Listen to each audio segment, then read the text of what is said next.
فأعوذ بالله من الشيطان الرجيم بسم الله الرحمن الرحيم ولقد كرمنا بني آدم وقال تعالى أولئك كالأنعام بل هم أضل صدق الله العلي العظيم সবাই দুরূদ শরীফ পড়ি আল্লাহুম্মা সাল্লি আলা সাইয়্যিদিনা ওয়া শাফিঈনা ওয়া হাবিবিনা ওয়া মাওলানা মুহাম্মদ সাল্লাল্লাহু আলাইহি ওয়া আলা আলিহি ওয়া আসহাবিহি ওয়া বারাক ওয়া সাল্লাম।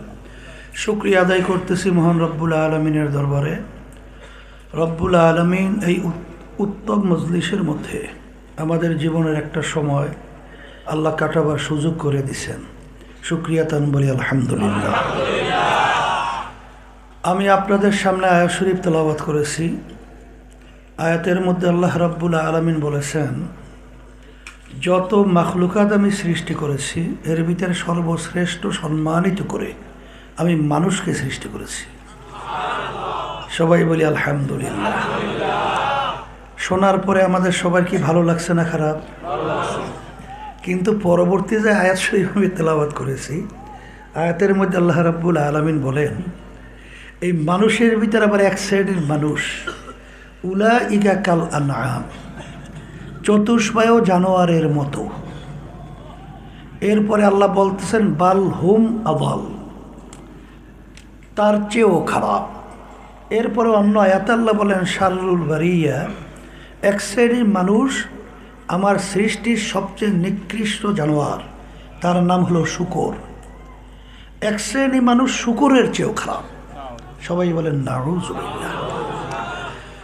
এখন কোন মানুষ উত্তম আর কোন মানুষ নিকৃষ্ট, এইটা বোঝাবার জন্যই এই দ্বীনি মজলিসের ব্যবস্থা করা হয়।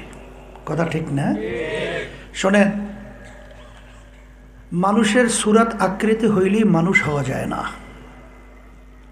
যদি মানুষের সুরাত আকৃতি হলেই মানুষ হতো, আল্লাহ রসুল সাল্লাল্লাহু আলাইহি ওয়াসাল্লাম আবু জাহাল দেখতে মানুষের অঙ্গ প্রত্যঙ্গের দিক থেকে কোনো পার্থক্য ছিল না। আল্লাহ হাবিব সাল্লাল্লাহু আলাইহি ওয়াসাল্লামের চক্ষু মুবারক দুইটা, আবু জাহাল দুইটা। হাতের পায়ের দিক থেকে কোনো পার্থক্য ছিল না। কিন্তু আল্লাহ হাবিব সাল্লাল্লাহু আলাইহি ওয়াসাল্লামের নাম শুনলে দুরূদ শরীফ পড়া কি হয়? না পড়লে গুনাহ হয়। আর আবু জাহালের নাম শুনলে আমাদের জবান থেকে বের হয় ঘৃণা সূচক শব্দ, আল্লাহর গজব পড়ছে আরো বলুক। কি কথা ঠিক বলছি না ভুল বলছি? শোনেন, বর্তমানে বাংলাদেশে শতকরা প্রায় 92 জনের মতো মুসলমান বসবাস করে। এই দেশের মধ্যে মসজিদ, মাদ্রাসা, উলামায়ে কেরাম, তলেবে ইলমরা আলহামদুলিল্লাহ অভাব নাই, সংখ্যা অনেক। নামাজের সময় দেখবেন জুমার মসজিদে মুসল্লি ধরে না। কথা ঠিক? কিন্তু এই দেশের মধ্যে এক শ্রেণীর মানুষ নামে শুয়ারের চেয়েও খারাপ। এরা কিন্তু ইসলামকে ধ্বংস করার বিভিন্ন ধরনের পরিকল্পনা নীল নকশা অনুযায়ী কাজ করতেছিল, এখনো কিন্তু চলছে। কি কথা ঠিক? শোনেন, শিক্ষা দুই প্রকার। শিক্ষা কয় প্রকার? একটা হলো নিছক শুধু দুনিয়ামুখী শিক্ষা, যে শিক্ষার সঙ্গে দ্বীনি শিক্ষার সংমিশ্রণ নাই। এই শিক্ষার মাধ্যমে 100 জন মানুষের মধ্যে 100 জন মানুষই অমানুষ হয়। কথাটা বুঝাতে পারলাম কি না? শিক্ষা কয় প্রকার বলছি? একটা হলো নিছক শুধু দুনিয়ামুখী শিক্ষা, যেই শিক্ষার সঙ্গে দ্বীনি শিক্ষা সংমিশ্রণ নাই। এই শিক্ষার মাধ্যমে 100 জন মানুষের মধ্যে 100 জন মানুষ কি হয়? অমানুষ হয়। বাস্তবতা তো দেখাতে হবে, ঠিক না? বাংলাদেশ পরিচালনা করে এমপি মন্ত্রীরা, ঠিক না? তারা সংসদের ভিতরে বিল উত্থাপন করে, সেখানে আলোচনা পর্যালোচনার পরে আইন পাশ হয়, সে অনুযায়ী দেশ চলে। টিআইবি একটা সংস্থা, তারা 100 এমপি মন্ত্রীদের মধ্যে একটা তদন্ত করছে, জরিপ করছে। 100 জন এমপি মন্ত্রীদের মধ্যে জরিপ করার পরে তারা ফল প্রকাশ করেছে 100 জন এমপি মন্ত্রীদের ভিতরে 97 জনের মতো এমপি মন্ত্রী চোর, মানে দুর্নীতিগ্রস্ত। এখন অনেকে মনে মনে বলে হুজুর 3 জন তো ভালো আছে, 3 জনও বলে চোর, একটু কম চোর, জোরাইছেন না, হাসেন। আমাদের দেশে বাংলাদেশ এই মানুষ নামে অমানুষদের পরিচালনায় তাম দুনিয়ার মধ্যে ছোট্ট একটা সুন্দর দেশ বাংলাদেশ, একবারও নয়, দুইবারও নয়, 5 বার তাম দুনিয়ার মধ্যে চোরের দিক থেকে ফার্স্ট হয়েছে। কি দিক থেকে? এটা আমাদের বাংলাদেশের মানুষের জন্য খুব গৌরব না? আমরা ফার্স্ট, আমরা ফার্স্ট না? যদি বাংলাদেশের মানুষ বিদেশে যাওয়ার পরে জিজ্ঞেস করে এই কোন দেশের লোক, যদি বলি বাংলাদেশ, তখন বলে চোরা গো দেশের লোক আসছো, কি ভুল বলছি না ঠিক বলছি? আপনারা আমি তো হাসি, ওরা তো লজ্জা পায়, কথা ঠিক না? আচ্ছা বলেন তো, এই যে এমপি মন্ত্রী, এদের ভিতরে জরিপ করার পরে চোর 100 জনের মধ্যে 100 জন, এরা কয়জন দাওরা হাদিস পাস?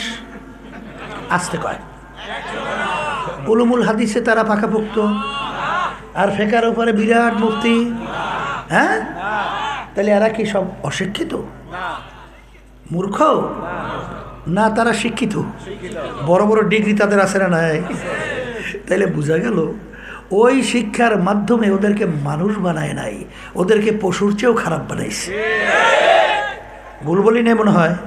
এই কথা ঠিক না বেঠি? শোনেন, আরো উদাহরণ দিলে বুঝবেন। মায়ানমারের কথা শোনেন নাই? কয়েক বছর পূর্বে নির্দোষ আমার মুসলমান ভাইদেরকে, আমার মা বোনদেরকে, আমার ছোট মায়ের কোলের বাচ্চারা দুধ পান করতেছে, মায়ের দুধ পান করতেছে। এই অবস্থায় পশুরা বাচ্চাটাকে টাইনা ছুরি দিয়ে টুকরা টুকরা করিয়া, মানে একেবারে রক্ত নিয়ে হোলি খেলায় মত্ত হয়। এই কাজটা যারা করছে, এরা কি মানুষের না অমানুষের কাজ? বলেন, মুখ হইলে বলেন। আচ্ছা, এই কাজটা করছে, তাদেরকে আপনি বলতেছেন অমানুষ। এরা কি যেই কাজটা করছে সব কি দাওরা হাদিস? সব আলেম না? সব দিনই শিক্ষিত না? তাহলে তারা কি মূর্খ? তা তো না, বরঞ্চ অনেক বড় বড় ডিগ্রিধারী, অনেক ডক্টরেট, বরঞ্চ অং সান সু চি প্রধানমন্ত্রী ছিল মায়ানমারের, সে কিন্তু বিশ্বের নোবেল পুরস্কার প্রাপ্ত। কিন্তু যেই আচরণগুলো তাদের থেকে প্রকাশিত, এই আচরণগুলো মানুষের আচরণ না, এটা পশুর চেয়েও হিংস্র, পশুর চেয়েও খারাপ আচরণ। কথা ঠিক? এরপরে আসেন, দেখবেন যে নিছক দুনিয়ামুখী শিক্ষার মাধ্যমে মানুষ মানুষ হয় না। আমি যে কথাটা বলতেছিলাম তার বাস্তবতা। জাতিসংঘের নাম শুনছেন? জাতিসংঘ শুনছেন না? আমার আব্বাজান রহমাতুল্লাহি আলাইহি, আল্লাহ তার দরজা বেহেশতে বলন্দ করে দেয়, আল্লাহুম্মা আমিন। শোনেন, তিনি সৌদি সরকারের আমন্ত্রণে রয়্যাল গেস্ট হিসেবে হজে গেছিলেন। তখন তিনি আরাফাত ময়দানে, যেদিন সমস্ত হাজির একত্রিত হয়, তখন তিনি ভাষণ দেওয়ার সুযোগ পাইছিল। তখন আব্বাজান রহমাতুল্লাহি আলাইহি বলছিলেন তামাম বিশ্বের মুসলমানদেরকে, হে তামাম বিশ্বের মুসলমান, আমরা যে জাতিসংঘ দেখছি, এটা মূলত জাতিসংঘ নয়, এটা মূলত মুসলমান নিধনকারী সংঘ। আসো আমরা মুসলমানরা সবাই একত্রিত হই, মুসলিম জাতিসংঘ প্রতিষ্ঠিত করি। আজকে তার বাস্তবতা কি দেখেন না কিছু? মায় আজকে ফিলিস্তিনের উপরে যে হত্যাযজ্ঞ চলছে, কোনো আন্তর্জাতিক আইন মানে না, কোনো নিয়ম মানে না, কিসের জাতিসংঘ? অত মুখরোচক কথা বলে, আসলে বিতর্কতা তাদের সাথে মিল না থাকলে এই ধরনের আচরণ করতে পারে? আমার ছোট ছোট বাচ্চারা, আমার মা বোনদেরকে এইভাবে বিনা অপরাধে এই বোমার পর বোমা ফালাইয়া সব ধ্বংস করে ফেলতেছে। এটা কি মানুষের কাজ না অমানুষের কাজ? হ্যাঁ? আচ্ছা, সেই জাতিসংঘের ভিতরে মায়ানমার ইস্যু নিয়ে আলোচনা হচ্ছিল। সেই জাতিসংঘের মধ্যে তামাম দুনিয়ার মোরল দাবি করে আমেরিকা, ভারত, চীন, রাশিয়া মোরল দাবি করে না? তারা কিন্তু ওই আলোচনার মধ্যে মায়ানমারের পশু যারা হত্যাযজ্ঞ পরিচালনা করেছে তাদের পক্ষ অবলম্বন করছিল, আর নির্যাতিত মুসলমানদের বিরুদ্ধে অবস্থান করছে। এটা কি মানুষের কাজ না অমানুষের কাজ? বলেন। তাইলে তারা যে কাজটা করলো তারা কি সব মূর্খ? আসতে বলে তারা কি মূর্খ? তারা তো শিক্ষিত। তাহলে যেই শিক্ষায় শিক্ষিত হয়েছে এই শিক্ষার মাধ্যমে ওদেরকে মানুষ বানায় নাই। কি অনেকে রাগ করছেন মনে হয় না? কি মানুষ বানাইছে? এখন আমার ভাইদেরকে বলবো, পর্দা আলে মা বোনরা তারা শুনতেছেন, বলছিলাম শিক্ষা দুই ধরনের। একটা হলো দুনিয়া নিছক দুনিয়ামুখী শিক্ষা, আর একটা হলো দ্বীনি শিক্ষা। আর একটা কি শিক্ষা? দ্বীনি শিক্ষার মধ্যে দুনিয়া এবং আখেরাত উভয় জগতের শিক্ষা। কথা ঠিক না ভুল? শোনেন, আমার ভাইদেরকে বলছি, তাহলে দুনিয়ামুখী যে শিক্ষাটা এটা শুরু হয়েছে মূর্খের থেকে। কার থেকে? যদি বলি যে হুজুর তা কেমন? আচ্ছা, সর্বপ্রথম শুরু হলো ক্লাস 1। সর্বপ্রথম কি? ক্লাস 1। আচ্ছা বলেন তো, ক্লাস 1-এর আগে কোন ক্লাস? বলেন মূর্খ ক্লাস। ক্লাস 1-এর আগে কোন ক্লাস?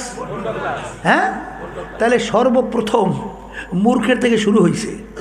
এরপরে 1 আলায় পড়াইছে 2 আলায়, 2 আলায় পড়াইছে 3, 3 আলায় 4, 4, 5, এরকম মূর্খের থেকে শুরু হইয়া যাইতে যাইতে নিচ থেকে উপর পর্যন্ত, নিচ থেকে যায় উপরে, আর শুরু হয়েছে মূর্খের থেকে। আর দ্বীনি শিক্ষা, আল্লাহ রাসূল সাল্লাল্লাহু আলাইহি ওয়াসাল্লাম বলেন, আল্লামানি রাব্বি ফা আহসানা তালিমি, আমার মালিক আমাকে শিক্ষা দিয়েছেন, সেই শিক্ষাটা কত উত্তম শিক্ষা। তাহলে দ্বীনি শিক্ষার ওস্তাদকে বলেন, মুখ খুলে বলেন স্বয়ং আল্লাহ রাব্বুল আলামিন। কথা ঠিক কিনা? এই শিক্ষাটা কত উত্তম। এই শিক্ষার মাধ্যমে মানুষ মানুষ হয়, মানুষ আশরাফুল মাখলুকাত হয়, মানুষ সৃষ্টির সেরা হয়। ভুল বলছি না ঠিক বলছি? এই বাস্তবতা উদাহরণ আমি অত দেবো না। এর জন্য অনেকে আবার মনে করতে পারেন হুজুর তাহলে ইংরেজি বাংলা এটা শেখা কি হুজুর নিষেধ? না। আল্লাহ রাসূল সাল্লাল্লাহু আলাইহি ওয়াসাল্লাম বলছেন, তলাবুল ইলমি ফারিজাতুন আলা কুল্লি মুসলিম, প্রত্যেকটা মহিলা পুরুষ তাদের ইলমে দ্বীন শিক্ষা করা ফরজ। আমার মুসলমান বাজানদেরকে বলবো, আপনাদের এলাকায় এই দ্বীন শিক্ষার একটা মারকাজ আল্লাহ রাব্বুল আলামিন কবুল করছেন। সবাই আলহামদুলিল্লাহ বলেন না? এখন আপনাদের দায়িত্বকে এটা বিরোধিতা করবেন? হ্যাঁ, এক শ্রেণী কিন্তু আমার বাজানরা আছে, বুঝতে করে না বুঝতে করে তা জানি না, তবে বিরোধিতা করে। ঠিক কিনা? শোনেন, আপনি যদি বিরোধিতা করেন আল্লাহর হুকুমের বিরুদ্ধাচরণ করবেন। কার হুকুম? আল্লাহ কি বলছেন? ওয়াতাআওয়ানু আলাল বিররি ওয়াত তাকওয়া ওয়ালা তাআওয়ানু আলাল ইসমি ওয়াল উদওয়ান, তোমরা ভালো কাজের সহযোগিতায় থাকো, খারাপ কাজের বিরোধিতায় থাকো। ভালো কাজের সহযোগিতা করো, খারাপ কাজের বিরোধিতা করো। কথা ঠিক? এখন এই যে দ্বীনি প্রতিষ্ঠানটা আল্লাহ কবুল করছে আপনাদের এলাকায়, এই জন্য তো আপনাদের গর্ব করা উচিত। এখন গর্ব অর্থ কি? সহযোগিতা সব সময় আন্তরিকভাবে এর সাথে লাগিয়ে থাকবেন।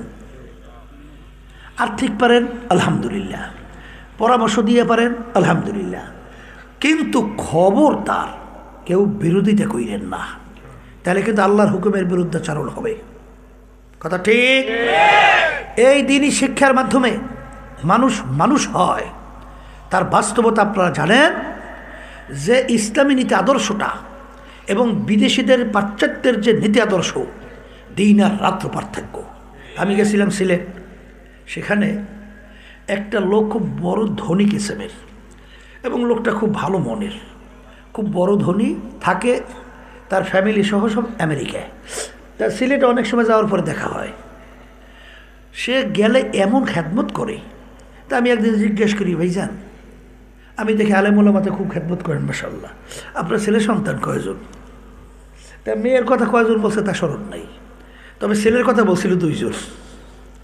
আমি বলছিলাম ছেলেরা কোথায়? বলে হুজুর বলতে পারি না। আমি মানি বলতে পারেন না? মানি আপনার ছেলে আপনি বলতে পারেন না? বলে হুজুর ওই পাশ্চাত্য দেশের নিয়ম হলো ছেলে এবং মেয়েরা যখন বড় হয় তখন তাদের নিজের খেয়াল খুশি অনুযায়ী যেদিকে ইচ্ছা সেদিকে চলে যায়। বাপমা বাধা দেওয়ার কোনো আইন নাই।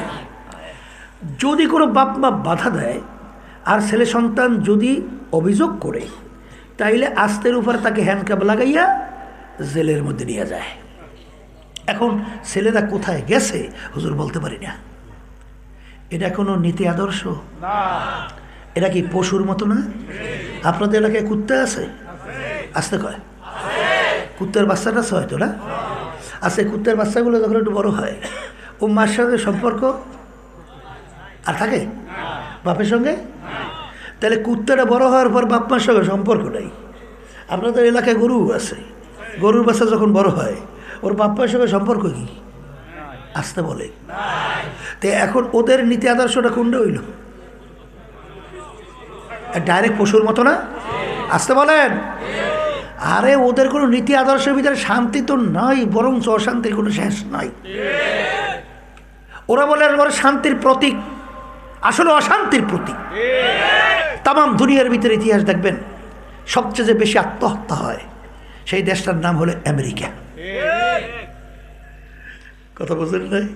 যদি শান্তিই পেত তাহলে আত্মহত্যা বেশি কেন? আত্মহত্যা কখন করে? যাদের ঈমান নাই।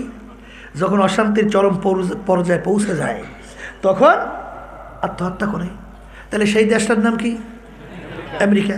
তাহলে খুব শান্তিতে আছে না? আসতে বলে। ওরা বৃদ্ধাশ্রম বানায়। আমাদের দেশে খড় সেরেন, খড় সেরেন তো, ওই যে গরু ছাগল যদি ফসল খায় তখন নিয়ে সরকারিভাবে খড়ে আটকায়। আমি তো চেয়ারম্যান আছিলাম, বলছি আমিও খড় বরাদ্দ দিতাম, ইউনিয়ন পরিষদে খড় দিতাম। তো এই ঘরের ভিতরে পশু ছাগল আটকায়। তাই ওদের দেশও খড় বানাইছে। ওই খড় কিন্তু কোনো গরু ছাগল আটকায় না। বাপমা যখন বুড়া হয় তখন এই বাপমাকে নিয়ে বোঝা মনে করে, তখন নিয়ে তাদেরকে ওই খড়ের ভিতরে ফেলাই রাখে। এটা মানুষের জীবন? আসতে বলে মানুষের জীবন। তাই এক শ্রেণী মুসলমান ওই জীবন নিজেদের ভিতরে বাস্তবায়নের জন্য পাগল হয়ে গেছে। আমাদেরকে এক পর্যায়ে বলে যে হুজুর এই দেশটারে খাইলো, মানে হুজুরের বাধা দেয় এটা করা যাবে না, ওইটা করা যাবে না, এই চলতে হবে। এখন হুজুর এই দেশটারে খাইছে, ও ল্যাংডা হইতে পারে না, কুত্তা ছাগলের মতো চলতে পারে না, এই হুজুররা বাধা দেয়, এই জন্য দেশটা হুজুররা খাইলো। কত বড় জুলুমের কথা! দেশ চালাইলো প্রেসিডেন্ট থেকে এলাকার চৌকিদার পর্যন্ত খাজুরেরা। কারা চালাইলো? দেশ বলে খায় হুজুরেরা। এক জুলুমের কথা না? বলেন, দেশ আমরা চালাইলাম না, দেশ চালাইলেই তোরা, আর দেশ খাইলো হুজুরেরা। আর দেশ যে কারা খাইছে তা তো আমরা পেপার পত্রিকা খুললেই দেখি, শুধু খায় নাই, যোগাযোগ করে ফেলছে। এখন দেখেন না কি সুন্দর আমল নামা বেরিয়ে দিয়েছে। বুঝেন না এই কথাটা? এই দেশ বলে হুজুররা খায়, আসলে মূল ব্যাপারটা তো বুঝেন নাই। মূল ব্যাপারটা হলো এই, ওরা গরু ছাগলের মতো চলাফেরা করবে। ওই পাশ্চাত্য দেশগুলো প্রেসিডেন্ট থেকে শুরু করে এলাকার চৌকিদার পর্যন্ত কেউ দাবি করতে পারে না সন্তানটা আমার। সব যারো যে ভরা। হারামে আরাম আছে? হ্যাঁ, হারামে আরাম নাই। আর ইসলাম নীতি কি শিখায়? এই বাপ মার সঙ্গে এরকম কোনো ব্যবহার করবে না, যে ব্যবহারের মাধ্যমে তারা কষ্ট পায়, কষ্ট দেয় কোনো শব্দ বের হয়, আহ ও, এই ধরনের আচরণ করা যাবে না। সাহাবায়ে কেরাম বলেন, আল্লাহ রাসূল সাল্লাল্লাহু আলাইহি ওয়াসাল্লাম, বাপ মা যদি আমাদের উপরে জুলুম করে, অন্যায় করে, অবিচার করে, তাহলে কি আমরা তাদের সাথে খারাপ ব্যবহার চলবে না? আল্লাহ রাসূল সাল্লাল্লাহু আলাইহি ওয়াসাল্লাম বলেন, হে মুসলমান, মুসলমানের ঘরে জন্মগ্রহণ করিয়া আজকে মুসলমানের রাস্তা ছাইরা, মদিনার রাস্তা ছাইরা হয়েছে এখন আমেরিকাপন্থী আর বিজাতিপন্থী। হ্যাঁ, আল্লাহ রাসূল সাল্লাল্লাহু আলাইহি ওয়াসাল্লাম বলেন, ওয়াইন জলামাকা ওয়াইন জলামাকা ওয়াইন জলামাকা, বাপ মা যদি তোমাদের উপরে জুলুমও করে, অন্যায় করে, অবিচারও করে, তারপরেও তাদের সাথে এরকম কোনো আচরণ করা যাবে না যে আচরণের মাধ্যমে বাপ মা কষ্ট পায়। এরকম আচরণ করা যাবে না। এই নীতি আদর্শ শিক্ষা দিয়েছে কোন নীতি আদর্শ? বলেন না। এই ইসলাম মুসলমান চিনলাম না।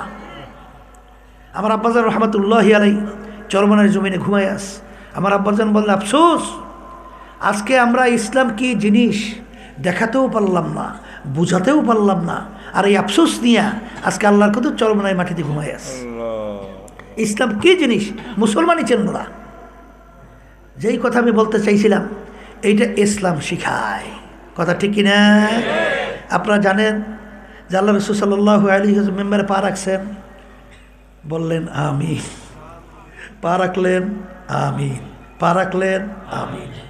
সাহাবায়ে কেরাম বলেন, আল্লাহ রাসূল এরকম আমিন বলতে মেম্বারে পার অবস্থাকে তো শুনি নাই। আল্লাহ রাসূল সাল্লাল্লাহু আলাইহি ওয়াসাল্লাম বলে, জিবরাইল আমিন আসছে, 3টা দোয়া করছে। কয়টা দোয়া? বলেন বলেন। এই জিবরাইল আমিন আসছে, 3টা দোয়া করছে। আল্লাহর হুকুম ছাড়া জিবরাইল আলাইহিস সালাতু ওয়াস সালাম আসতে পারছে? তাহলে কে পাঠাইছে? আল্লাহ পাঠাইছেন। দোয়া করছে, দোয়া আল্লাহ শিক্ষা না দিলে জিবরাইল আলাইহিস সালাতু ওয়াস সালাম দোয়া করতে পারে? তা দোয়া শিক্ষাতেছে কে? আল্লাহ। পাঠাইলেন আল্লাহ, দোয়া শিক্ষা দিলেন আল্লাহ। এই মাধ্যম বানাইলেন দোয়া করার জন্য সবচেয়ে সম্মানিত ফেরেশতা জিবরাইল আলাইহিস সালাতু ওয়াস সালাম। আমিন বলাইলেন কার মাধ্যমে? আল্লাহ আপনি কবুল করেন সরদার দো জাহান মুহাম্মাদুর রাসূলুল্লাহ সাল্লাল্লাহু আলাইহি ওয়াসাল্লাম। 3টা দোয়া কবুল হওয়ার ভিতরে সন্দেহ কত দূর? আসতে কয় আছে? তাহলে দোয়া তো কবুলই হয়ে গেছে। 3টার ভিতরে এই 1 নম্বর, রমজান মাস পাইল, সুযোগ পাইও যদি তার জীবনে গুনাহ মাফ করাইয়া নিতে না পারে, ধ্বংস হোক। আল্লাহ রাসূল সাল্লাল্লাহু আলাইহি ওয়াসাল্লাম কি বলেন? আমার বাজানদেরকে বলি, সামনে কিছুদিন পর কি আসতেছে? আবার বলেন, আবার বলেন। এই রমজান আসার পরে এক শ্রেণীর, বিশেষ করে ঢাকার মধ্যেও আছে, দিনে দুপুরে খাওয়া দাওয়া করে, আছে না নাই? কপাল পোড়া। রমজান মাসে রোজা আমি ফরজ করছি? কোনো আলেম, কোনো পীর, কোনো মুফতি, কোনো মুহাদ্দিস, না কার হুকুম? আবার বলেন। তাই তুই দিনে দুপুরে খাইয়া কার সাথে চ্যালেঞ্জ করো? আল্লাহর সঙ্গে চ্যালেঞ্জ হয় না? এই জোরে বলার কথা ঠিক কিনা? রমজান মাসের রোজার মাধ্যমে আল্লাহ রাব্বুল আলামিন তোমার আমার জীবনের গুনাহ মাফ চাইছো, তো মাপ চাইছো, মাপ চাইতে দেরি, মাফ করতে দেরি না। জোরে বলার কথা ঠিক না? বা ঠিক। এই রমজান মাসে রোজা পাই জীবনে গুনাহ মাফ করে নিতে পারবে না, ধ্বংস হোক। কি রমজান মাসে রোজা কি নিয়াত করছেন? রাখবেন, আল্লাহ যদি কবুল রাখবেন তো। এই ছাড়বেন না। কে কে রাখবেন? কে কে হাতুড়ি? সবাই হাতুড়েন তো। এই একজনও বাদ থাকবে না, সব উঠিছে। এই পর্দালে মা বোনরা যারা শুনতেছেন তারা উঠান, আল্লাহ কবুল করে। আল্লাহুম্মা আমিন। আসলে রমজান মাসের রোজা দ্বিতীয় দোয়া, যে বাপ মাকে পাইছে অথবা একজনকে পাইছে, তাদের খেদমত কইরা দুনিয়া থাকা অবস্থায় বেহেশত কামাই করে নিতে পারলো না, ওর কি হোক? ধ্বংস হোক। বোঝের এইটা এই নীতি শিক্ষাতেছে কোন নীতি আদর্শ? আবার বলেন। এই 3 নম্বর দোয়া, হে আল্লাহ রাসূল আপনার নাম শোনার পরে দরুদ শরীফ পড়বে না, ধ্বংস হোক। কথা ঠিক? আমি আমার বাজানদেরকে বলবো, পর্দালে মা বোনরা শুনতেছেন, ইসলামী নীতি আদর্শটা কি? 5ই আগস্ট ফ্যাসিস্ট, খুনি, গুমি, টাকা পাসির কারীরা পালাইছে। কি করছে? আবার বলেন না। পালাইছে। আমি অনেক সময় বলি, যেই নেতা নেত্রী কর্মী এবং সমর্থকদের থুয়ে পালায়, ওই দল করে, এটা মনে হয় মাথায় ঠিক নেই। এখনো সুস্থ মানুষ না। নেতাকর্মী ধুইয়া পালাইছে হেলিকপ্টারে টুন টুন টুন, আর ওদিকে নেতাকর্মী সব ফালাই রেখে গেছে ফাঁসির কাছতে। কায়দাটা কত! আবার হলো এই দলও করে। বলে কথা ঠিক না? তাহলে এই ফ্যাসিস্ট দল পালাইল, দেশ তখন অরক্ষিত না, প্রশাসন ভেঙে পড়ছে। কোনো জায়গায় কোন নিয়ম ছিল? তখন আপনারা দেখছেন ইসলামী আন্দোলন বাংলাদেশ এবং ওলামায়ে কেরাম এবং তাদের সহযোগী সংগঠনগুলো তখন রাস্তাঘাটে মানুষের যানজট কষ্ট লাঘবের জন্যে ট্রাফিকের সিগন্যালের দায়িত্ব পালন করছে। দেখেন নাই? এই তখন ভারত তো শগুন পাখির মতো চাকাইয়াস, বাংলাদেশে কোন জায়গায় অরাজকতা বাজাইবে একটা সবল দেবে। তা আমরাও তো বুঝতে পারছি। এই জন্য আমরাও হিন্দুদের যেন বিজাতির করে ক্ষয়ক্ষতি কেউ না করতে পারি বুদ্ধিমানি করিয়া, এই জন্য সব তাদের জানমাল ইজ্জতের নিরাপত্তার জন্যে আমরা কিন্তু দায়িত্ব পালন করছি। আর ওই সময় এক শ্রেণীর চাঁদাবাজিতে লিপ্ত, এই ঘাট দখলে লিপ্ত, জায়গা দখলে লিপ্ত। তখনও মায়ের কান্না বন্ধ হয় নাই। তখন সেই আমাদের আবু সাইদের শব্দ এখন আমাদের কান থেকে যায় নাই। মুখদের পানি পানি শব্দ বন্ধ হয় নাই। মা বলতেছিল আজকে কয়েকদিন পর্যন্ত আমার সন্তান আমাকে মা বলে ডাকছে না। সেই কান্না এখনো রক্ত শুকায় নাই। আর এই খবিসের দল ওরা নামছে তখন আবার চাঁদাবাজির জন্যে, জায়গা দখলের জন্যে এবং বিভিন্ন মানুষকে কষ্ট দেওয়ার জন্যে এই কালো হাতকে ভেঙে বাংলার জমিনের ভিতরে শান্তি প্রতিষ্ঠিত করতে হবে এবং জালেম থেকে বাংলাদেশের জমি করতে হবে। জোরে বলে কথা ঠিক না বে ঠিক? এই জন্য আমার বাজানদেরকে বলবো, ইসলামী নীতি আদর্শ, যেই নীতি আদর্শের মাধ্যমে দুনিয়াতেও শান্তি, আখেরাতেও মুক্তি। এই জন্য আমি বলবো, আসেন আমরা সবাই একত্রিত হই, দ্বীনি শিক্ষা প্রতিষ্ঠানগুলোকে আমরা সহযোগিতার মাধ্যমে আরও সুন্দর করি। যেই দ্বীনি শিক্ষার মাধ্যমে মানুষ হয়, আর যেই দ্বীনি শিক্ষা যেখানে থাকবে না সেই মানুষগুলো মানুষের নামে পশু হয়। আজকে দেখেন আমেরিকা কিভাবে মানুষগুলোকে মারতেছে, মুসলমানদেরকে মারতেছে। ভারতে দেখেন কিভাবে মানুষগুলোকে মারতেছে, মুসলমানদের কি অত্যাচার করতেছে। কি এটা কি আপনারা সব এখন জানেন না কিছু? কীভাবে আজকে ইসরায়েলিয়া ওই বদমাইশের দলেরা আমার মুসলমান মা বোনদেরকে, ভাইদেরকে, আমার বাচ্চাদেরকে কীভাবে নিরীহভাবে অন্যায়ভাবে তাদেরকে মারতেছে। ওরা ডাকাতি কইরা মুসলমানদের জায়গা দখল করছে। এখন ডাকাইতের বড় গলা ডাকাইতে জোরে বলেন কথা ঠিক কিনা?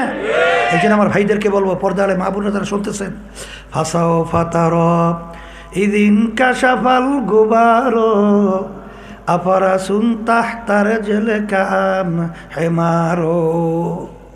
আজকে চক্ষু খোলা দুনিয়ায়।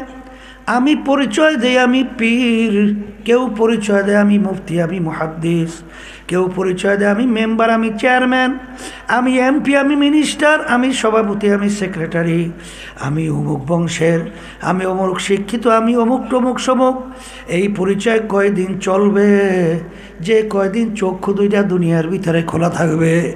কিন্তু এ কবরের যাত্রীরা ওই দিন রাত্রির জন্য অপেক্ষায় থাকো, যেদিন চিরতরে চক্ষু বন্ধ হবে, সাদা 3টা কাপড় দিয়া প্যাঁচ দেবে, মাথার ভিতরে, মাজার ভিতরে, পায়ের ভিতরে বান্ধিয়া সোজা কইরা ফেলাইয়া রাখবে। সেই দিন রাত্রির জন্য অপেক্ষায় থাকো। যেদিন তুমি কবরে যাইয়া শোবা, সেদিন তুমি আসলে অমুক টমুক সমুক না, খোদা না খাস্তা জাহান্নামের একজন কয়েদি। এই জন্য আমার ভাইদেরকে বলবো, পর্দা আলে মা বোনদেরকে বলবো, আমি আপনাদের জন্য দোয়া করি, আমিও দোয়া চাই। মালিক যেন আমাদের দিনের সঙ্গে জড়াইয়া আল্লাহর খাস বান্দা হইয়া, পর্দা আলে মা বোনরা আল্লাহর খাস বান্দি হইয়া দুনিয়ার থেকে বিদায় নিয়ে চিরস্থায়ী শান্তি বেহেশতের ভিতরে আল্লাহ রাব্বুল আলামিন আমাদের জন্য কবুল করে নেয়। আখির দাওয়ানা আলহামদুলিল্লাহি রাব্বিল আলামিন। আল্লাহুম্মা আমিন। রব্বানা আতিনা ফিদ দুনিয়া হাসানাতাও ওয়া ফিল আখিরাতি হাসানা ওয়া কিনা আযাবান নার। রব্বুল আলামিন, আপনি তাকাইয়া দেখেন আল্লাহ কত সাদা দাড়িওয়ালা আমার বাবাদেরকে নিয়ে হাত তুললাম। মালিক, কত নায়েবে রাসূলদেরকে নিয়ে হাত তুললাম, কত তলেবে ইলমদেরকে নিয়ে হাত তুললাম, কত জাকিরিন শাকিরিন আপনার খাস বান্দাদেরকে নিয়ে হাত তুললাম।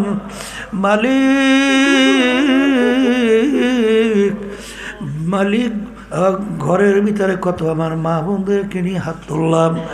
আল্লাহ, যে হাত আপনার কাছে পছন্দ, হাতের বরকতে আমাদের জীবনের গুনাহ খাতা মাফ করে দেন। আল্লাহ, মাদ্রাসা মসজিদকে আপনি দিনের জন্য কবুল করে নেন। আল্লাহ, প্রয়োজনকে গায়েবে খাজানা দ্বারা পুরা করে দিয়েন। এর মাধ্যমে সর্বত্র ব্যক্তি পর্যায় পর্যন্ত দিনই হাওয়া পৌঁছার ব্যবস্থা করে দিয়েন।